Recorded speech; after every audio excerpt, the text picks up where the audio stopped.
Իրանք կփորձեն շարունակել այս պայքարը փողոցում, քանի որ դա իրենց համար վերջի շանսն է։ Շատ բան է իրենց համար փոխվելու վատ իմաստով։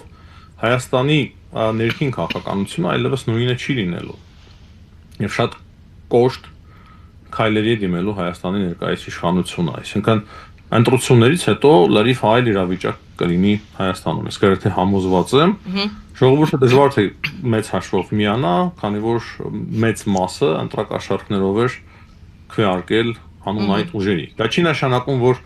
շատ շատերը Փաշինյանի կողմնակից են, Հայաստանում իրոք կարելի ասել բաժանված է մոտավորապես երկու մասի, մի փոքր երևի իմ պատկերացմամբ ավել համակրում է Փաշինյանին եւ մի փոքր ավելի պակաս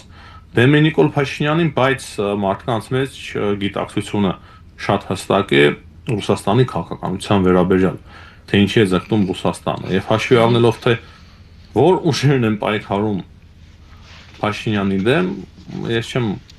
կարծում, որ շատ մարդ է դուրս գալու։